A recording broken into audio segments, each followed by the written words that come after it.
ഒരു ബന്ധം തകരുന്നത് പലപ്പോഴും വലിയ വഴക്കുകൊണ്ട് മാത്രമല്ല, പറയാതെ പോയ ചെറിയ കാര്യങ്ങൾ കൊണ്ടാണ്.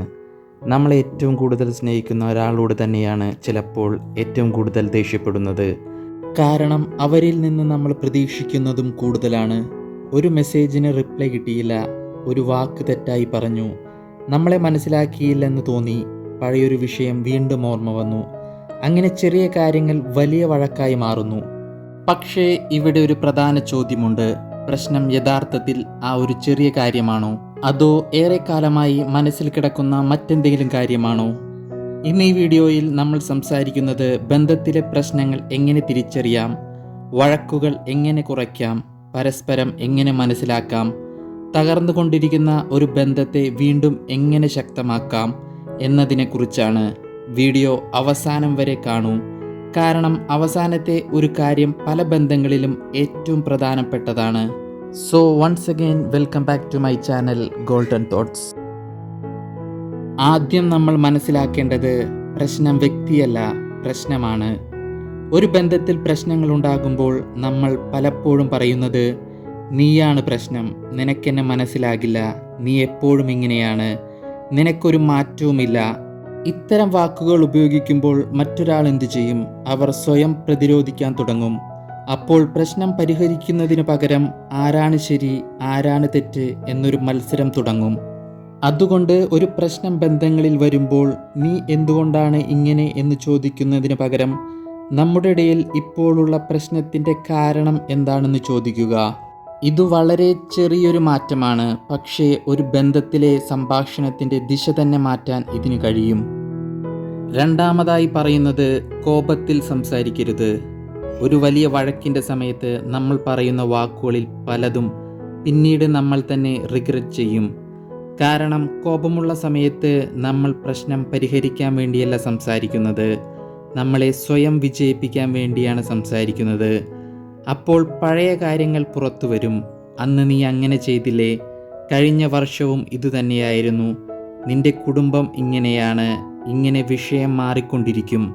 അവസാനം ആദ്യമുണ്ടായിരുന്ന പ്രശ്നം പോലും മറന്നുപോകും. അതുകൊണ്ട് ഒരു സിമ്പിൾ റൂൾ: കോപം കൂടുമ്പോൾ കോൺവെർസേഷൻ പോസ്റ്റ് ചെയ്യുക. പക്ഷേ ഒരു കാര്യം ശ്രദ്ധിക്കുക, എനിക്കിനി നിന്നോട് സംസാരിക്കാനില്ല എന്ന് പറഞ്ഞ് ശിക്ഷിക്കുന്നത് പോലെ മാറി നിൽക്കരുത്. പകരം ഇപ്പോൾ നമ്മൾ രണ്ടുപേരും ഇമോഷണലാണ്, കുറച്ച് സമയം കാമായിട്ട് പിന്നീട് സംസാരിക്കാം എന്ന് പറയുക. ഇതൊരു സൈലൻറ്റ് ട്രീറ്റ്മെൻ്റ് അല്ല, ഇതൊരു ഹെൽത്തി സ്പേസ് ആണ്. മൂന്നാമതായി, കുറ്റപ്പെടുത്തുന്നതിന് പകരം പങ്കാളിയോട് നിങ്ങളുടെ ഫീലിങ്സ് തുറന്നു പറയുക. ഇതാണ് ബന്ധങ്ങൾ മെച്ചപ്പെടുത്താൻ ഏറ്റവും പവർഫുള്ളായ ഒരു കമ്മ്യൂണിക്കേഷൻ ടെക്നിക്ക്. ഉദാഹരണത്തിന്, നീ എനിക്ക് ഒരു പരിഗണനയും തരുന്നില്ല എന്ന് പറയുന്നതിന് പകരം, നീ എന്നോട് സംസാരിക്കാതെ ഇരിക്കുമ്പോൾ എനിക്ക് അവഗണിക്കപ്പെട്ടതുപോലെ തോന്നുന്നു എന്ന് പറയുക. വ്യത്യാസം ശ്രദ്ധിച്ചോ? ആദ്യത്തെ സെൻറ്റൻസ് ഒരു ആക്രമണമാണ്, രണ്ടാമത്തേത് നിങ്ങളുടെ ഫീലിംഗ് ആണ്. അതുകൊണ്ട് നിങ്ങളുടെ പങ്കാളിക്ക് നിങ്ങളെ മനസ്സിലാക്കാൻ കൂടുതൽ അവസരം കൊടുക്കുക. നാലാമതായി, എക്സ്പെക്റ്റേഷൻസ് കുറച്ച് കമ്മ്യൂണിക്കേഷൻ കൂട്ടുക. പല ബന്ധങ്ങളിലും പ്രശ്നത്തിൻ്റെ വലിയൊരു കാരണം പറയാത്ത പ്രതീക്ഷകളാണ്. അവൻ എന്നെ സ്നേഹിക്കുന്നുണ്ടെങ്കിൽ ഞാൻ പറയാതെ തന്നെ മനസ്സിലാക്കണം.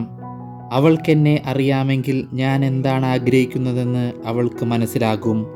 പക്ഷേ ഒരു കാര്യം ഓർക്കുക, ആരും മൈൻഡ് റീഡറല്ല.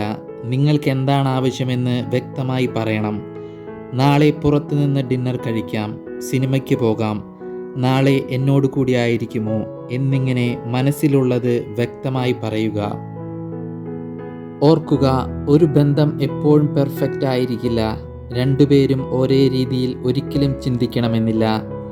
ഒരു ഹെൽത്തി റിലേഷൻഷിപ്പിൻ്റെ പ്രത്യേകത പ്രശ്നങ്ങൾ ബന്ധങ്ങളിൽ ഇല്ലാത്തതല്ല, പ്രശ്നങ്ങൾ വന്നാലും അതെങ്ങനെ പരിഹരിക്കണമെന്ന് രണ്ടുപേരും പഠിക്കുന്നതാണ്. ഒരാളെ സ്നേഹിക്കുക എന്നത് അവരുടെ നല്ല ദിവസങ്ങളിൽ മാത്രം കൂടെയായിരിക്കുക എന്നതല്ല. അവരെ മനസ്സിലാക്കാൻ ശ്രമിക്കുക, അവരുടെ ഫീലിങ്സ് ബഹുമാനിക്കുക. തെറ്റ് സംഭവിച്ചാൽ ക്ഷമ ചോദിക്കുക, പ്രശ്നങ്ങൾ വന്നാൽ തുറന്നു സംസാരിക്കുക. പല ബന്ധങ്ങളും തകരുന്നത് പരസ്പരം മനസ്സിലാക്കാതെ പോകുന്നതുകൊണ്ടാണ്. നിങ്ങളുടെ അഭിപ്രായത്തിൽ ഒരു ബന്ധം ശക്തമാകാൻ ഏറ്റവും പ്രധാനപ്പെട്ടത് എന്താണ്? സ്നേഹമോ, വിശ്വാസമോ, അതോ കമ്മ്യൂണിക്കേഷനോ? നിങ്ങളുടെ അഭിപ്രായം കമൻറ്റ് ചെയ്യൂ. ഇന്നത്തെ ഈ ചെറിയ വീഡിയോ കണ്ടതിന് നന്ദി. Thanks for watching. Have A good day.